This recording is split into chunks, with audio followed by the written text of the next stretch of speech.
hordoftoota fuula social media garee kennuun eebbifamuudha. Akkam jirtu nagaa keessanii? Nuti nagaadha, nagaa galata Waaqayyoo. Addunyaa kanarra namoonni hedduun qabeenyi isaanii nama dhibameef isaaniin mararu, nama dhibame gargaaruutti baay'ee qixxeen qabanii. Akkuma kana faallaa kana immoo namoonni qabeenyi isaan mararus addunyaa kanarra jiru jechuudha.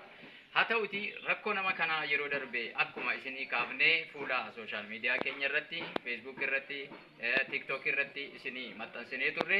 Namni kun dhibee qarootiin akka inni qabame baay'ee dhiphataa jiru. Qaroon isaa kunis immoo sammuu isaatii wajjin wal qabatee kaleen isaallee rakkoo guddaa keessa akka jiru isinii caqasnee turre.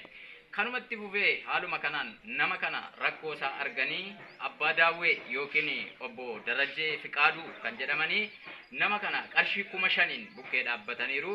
Kanaafi Abbaa Daawweedhaan bakka jirtanitti galatoomaa, ayyaanni Waaqayyoo isiniif haa baay'atu, qabeenyi keessan dachaa ta'u ittiin jenna.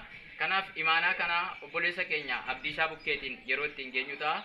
Abdiisaa qarshii kana kan si gargaare akkuma nama kaasee Abbaa Daawwee yookiin obbo Darajjee Fiqaaduudha. Qarshiin kun qarshii 5,000dha.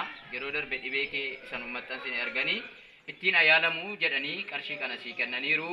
Abbaa Daawweetiin eebbisi.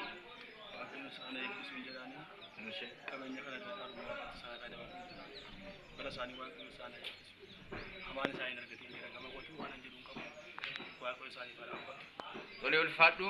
Qarshiin 5,000 kun gahaa miti. Namni kun mana yaalaa guddaatti deemaa jira. Namoonni kana argitanis akkuma kana qarshiin isin hin mararin qarshii bor hojjettanitti dhufuu dandeessu gadi ta'ee fi nama dhibame kana bukkee dhaabadhaan isiniin jedha. Kun qarshii kee qarshii 5,000 harkaa fudhata.